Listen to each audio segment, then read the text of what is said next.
இன்றைக்கி திங்கக்கிழமை சிவன் வழிபாட்டுக்குரிய நாளில் பிரதோஷம் வந்திருக்கு. சோமவார பிரதோஷம். இரட்டை லிங்கங்கள், இரட்டை நந்தி இருக்கக்கூடிய கோவில்களை பக்தி செய்யலாம். முதல்ல சென்னியமங்கலம்னு ஒரு ஊர் கும்பகோணத்துக்கிட்ட. அந்த ஊர் அந்த காலத்தில் ரொம்ப பெரிய ஊராக இருந்திருக்கிறது. பல்லவ மன்னர்களின் ஆட்சி கீழ் இருந்திருக்கிறது.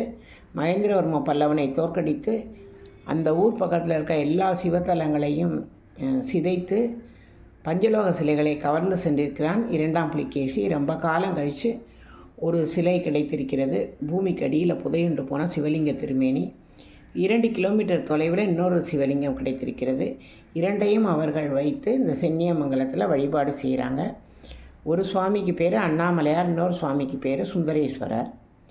இதே மாதிரி திருவண்ணாமலை மாவட்டத்தில் தேவிகாபுரம்ங்கிற ஊரில் இரட்டை லிங்கம் இருக்குது. தேவிகாபுரம் அம்மன் வழிபாட்டுக்குரிய கோவில். கீழே தெய்வநாயகி அம்மனுக்கு தனி கோவில். மலை மேலே கனககிரீஸ்வரர் இருக்கார்.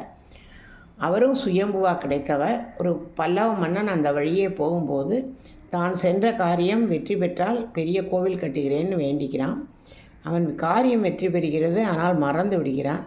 பின்னர் அவன் கோவில் கட்ட ஆரம்பிக்கும் போது அந்த சுயம்பு லிங்கம் கிடைக்கவில்லை. ஆகையினால் இவன் வேறொரு சிவலிங்கத்தை பிரதிஷ்டை செய்து அதுக்கு கனககிரீஸ்வரர்னு பெயர் வைக்கிறான். வைத்து கோவில் கட்டிய பிறகு இந்த லிங்கம் கிடைத்திருக்கிறது. அதனால் ஒரே கருவறையில் 2 லிங்கங்கள் இருக்கும். இன்றைக்கி சோமவார பிரதோஷத்தை முன்னிட்டு இரட்டை லிங்கங்களை பக்தி செய்தோம். இரட்டை லிங்கேஸ்வரர்.